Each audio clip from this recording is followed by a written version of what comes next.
So looking at the Met, again, just to read it out, I've got number one, New Jersey Devils. I said this during Rafters, Drafters, and Laughers.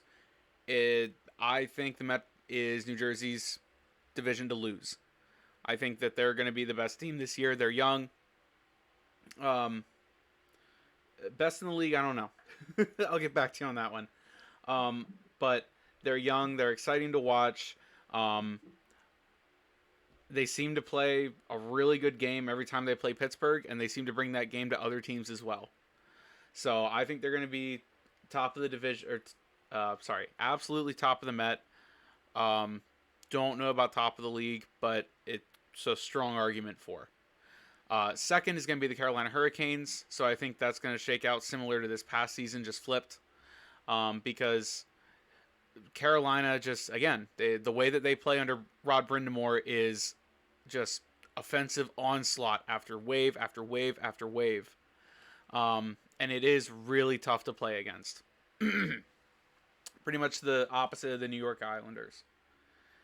And then third, Pittsburgh Penguins.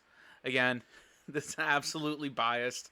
I'll admit that's definitely biased, but I think with going out and getting some defensemen that are more offensive and more defensive, you went out and you got some bottom six wingers that are more defensive, more capable of playing hockey than the ones you had before. You've got to take a step up. And they've got to make it. I think they can make it into third. I don't think they're going to make it into the top spot unless something happens to New Jersey's goaltending or some of their top six. But I think three is a good spot for the Penguins given what they've done. Fourth, I've got the New York Rangers. To me, it looked like a lot of what they did was go out and get people that are older. I know they went out and they got Blake Wheeler. Who's to say that they're not going to find a way to sign Kane to a not $10 million deal and bring him back just because, hey, they had him last. And then number five, New York Islanders. Oh, sorry. For the New York Rangers, I do have them making the playoffs. So they're the second. Actually, I think I had them as the first wild card for the East, but we'll get to that. They're one of the wild card teams. Fifth, the New York Islanders. You have to respect the New York Islanders in the game that they play, but it's not an offensive game. It's entirely defensive. All they do is stave off losses. Number six, the Washington Capitals. We've talked about it before, but they're trying to build a team around Ovechkin, and it's not working. So you also had that stuff from Kuznetsov about Kuznetsov wants out because anybody that seems to want to be here gets traded, and anybody that doesn't want to be here gets drug along for the ride. So that organization is starting to sound a little too negative. Seven, the Columbus Blue Jackets. I think they're going to take a step forward. They're not going to be the easy-to-beat team that they have been. And I know you guys are real high on them, so I wouldn't be surprised if you end up putting Columbus higher than I've got them. And then bottom of the Met, maybe the basement of the league, Philadelphia Flyers. In their own division. What did I say?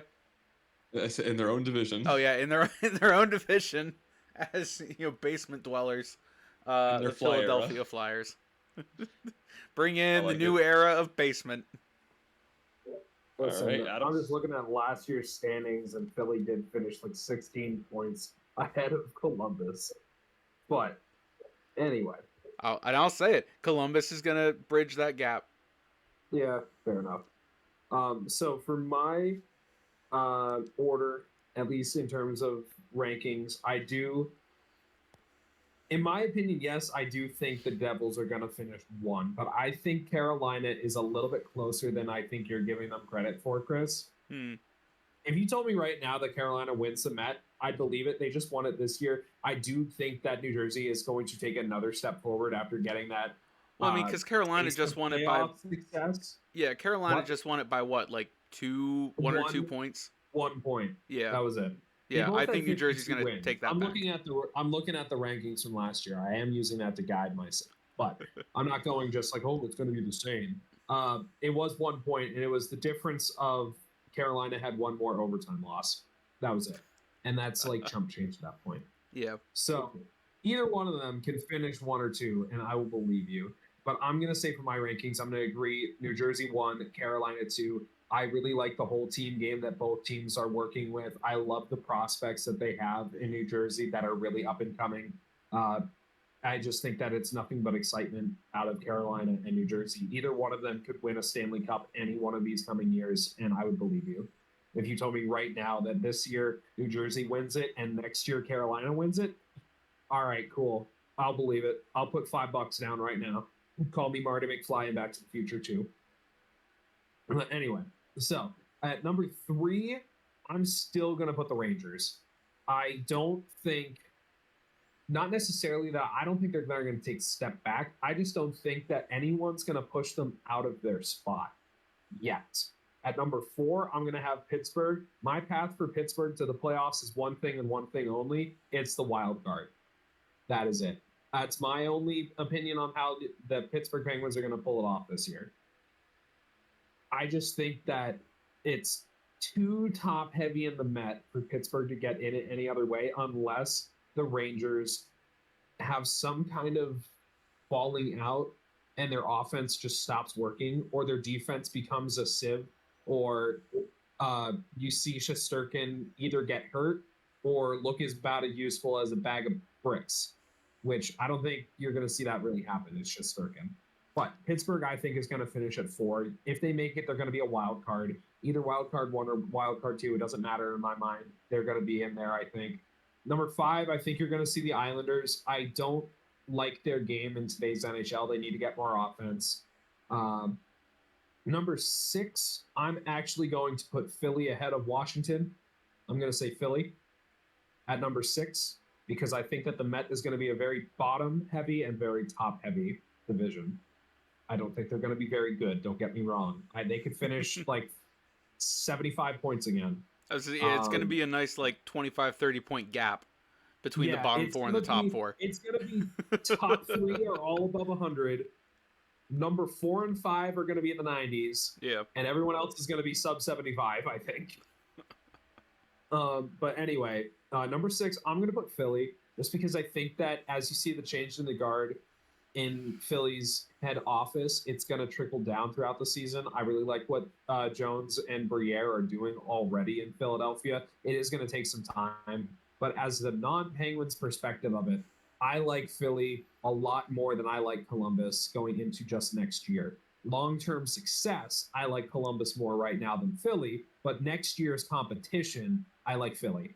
So Philly, I have at 6. For what I just said, I have Columbus at 7, and I think you're going to see Washington take the biggest hit of all, and they're going to finish 8th in the division. That'll send a message for sure. Good. Yeah. I don't differ too much, although the one thing I am going to separate from the pack on is I still have Carolina top billing for the Metro. I think that the one advantage they do have over New Jersey is their goaltending. I'm not worried about Carolina's goaltending. It's not like a sexy goaltending, but they're good. New Jersey's kind of like we'll see. They're injury prone. Yeah, but what threw me off with Carolina too was remember during the Rafters Drafters Laugher segment, we looked at their defense, and it was Brent Burns and somebody else that can't play defense.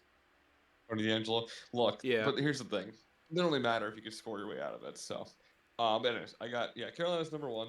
Jersey is a very close second for me. Could really flip flop again. I'm not really sold one way or the other, but if I had to place a bet right now, I'd say Carolina. I've actually got the Rangers 3rd. I think just behind Shesterkin. I mean, they've got a good enough forward core. Lafreniere brings enough this year, I think, where he is that contributing factor they think he could be. Capo takes a step, and their decor is good. So I'm fine with the Rangers being 3rd. Just like Adam said, the path to the playoffs for Pittsburgh is through the wild card. The division's too strong. Barring a catastrophic injury to one of the top 3 or something really odd happening, like Boston-esque, Pittsburgh's going to be the 4, probably maybe between 4 and 5. I've got them 4. I think they're good enough where they're going to beat out a team right below them. But, yeah, I got Pittsburgh number 4. They make the playoffs, but it's going to be grind all season. I've got the Islanders number 5. You guys have said it. I'm not going to elaborate, but their style's awful to watch. We're actually going to have an Islanders friend of the show join us in a few weeks here on the show, and he could talk to us about it then. But until then, Islanders, God, they're awful to watch. I've got CBJ at 6. I think they take a big enough step. They've got Line A, Gaudreau. They've got a couple good pieces. I'm excited to see what Kent Johnson and all the big boys bring from Michigan. Adam, you swayed me. I actually had Philly last. I didn't think they're going to be quite as bad. I had them 7th now. I moved them up a little bit. I think Philly, with the new team, has a little bit of hope. I could see them getting a hot streak here or there. Carter Hart gets hot. I had them 7th. And then Washington, man, they look brutal. I got Washington in dead last. Yeah, that's all I got for you. So, looking at Cap Friendly's line predictor for New York, they predict a top line of Kreider, Zibanejad, Lafreniere, which I don't think Lafreniere is going to be up there, but it depends on if he actually takes a step mid-season. They might try it out, and if he doesn't work out, he's going back to third line, which is where I would expect him to land. The second line is Panarin, Trocheck, Wheeler. Third line, Gaudreau, Keetle, and Kakko. Fourth line, VC, Benino, Pitlick. I would put Kakko to start the season in Wheeler's spot. And if it doesn't work or Wheeler proves himself, I'd put Wheeler on the second line. But yeah, I like the Rangers. I don't know. I just think that they play a better overall game than what you guys want to give credit for. I do get bailed out by Shesterkin a lot. I think they're staring down the shotgun. Sorry. I should say better than Lance. I was going to say, I'm a believer. I know that you're bullish on the Penguins making that final last dance effort and everything, but you got to be realistic with the path that you get there. Once you get there, anything can happen. Look at Ain't no shame in the wild card, baby. Ain't no shame in the wild card. Ain't no shame in the wild card, man. There's no shame in it. Look at as long as you get in, who cares? From the wild card spot. Look at Florida this year making it to the Cup from the wild card 2 spot. That could have been your spot.